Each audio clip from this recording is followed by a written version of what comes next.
হিয়াৰ বাহিৰ সৰু হোৱানা সুৰেৰে দিয়ানা প্ৰেৰণা। আজি মোৰ মায়ে বনোৱা পানীলাওৰ সৈতে মাছৰ তৰকাৰী। বলকচোন মায়ে কেনেকৈ বনাই চাওঁ। প্ৰথমতে মায়ে অকণমান তেল দি লৈছে আৰু গেছৰ ফ্লেমটো অলপ বঢ়াই দিছে। এইটো কেৰাহীতে মাছখিনি ভজা হৈছিলে আৰু কেৰাহীটো লেতেৰা বুলি নাভাবিব দেই। এতিয়া অলপমান পাঁচফোৰণ দি দিছোঁ।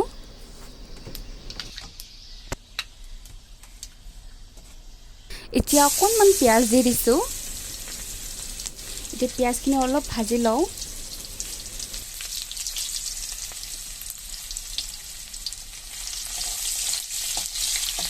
তাৰপিছত কেঁচা জলকীয়া দি দিছোঁ।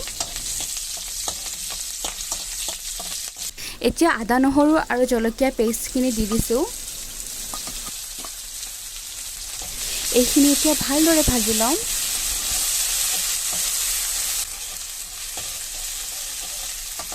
আদা নহৰুখিনি লগতে পিঁয়াজখিনি ভজা হৈ গ'ল। এতিয়া মায়ে পানীলাও আৰু আলুখিনি দি দিছে।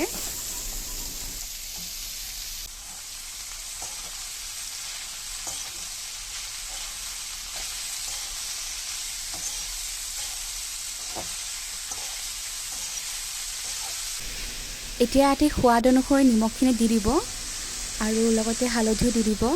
আজি বেলেগ মছলা একেবাৰে ব্যৱহাৰ নকৰোঁ, কাৰণ আজি চিম্পল ডিছ হয়। চ' চিম্পলতে বনাবলৈ মায়ে ট্ৰাই কৰিছে আৰু চিম্পলত মানে একো মছলা নিদিয়াকৈ খাই বেছি ভাল লাগে। মছলা দিলে অলপমান অপকাৰ কৰে, নহয় জানো? এতিয়া ঢাকনিখন মাৰি দিছোঁ।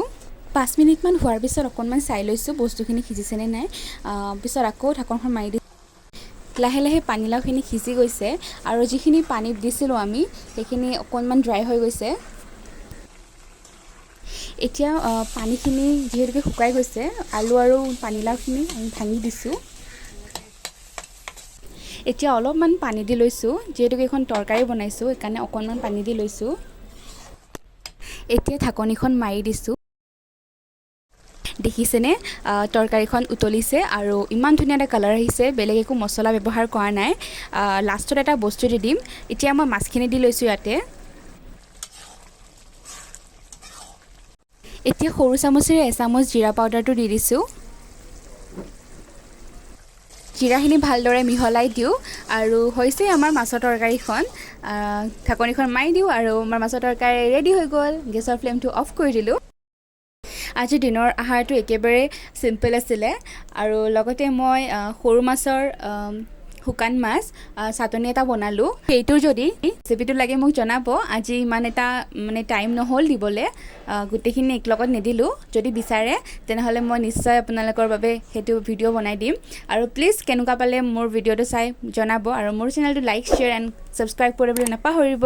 ধন্যবাদ। আজিলৈ ইমানতে এৰিছোঁ। নেক্সট ভিডিঅ'ত পুনৰবাৰ লগ পোৱাৰ আজিলৈ বিদায় মাগিছোঁ। ধন্যবাদ।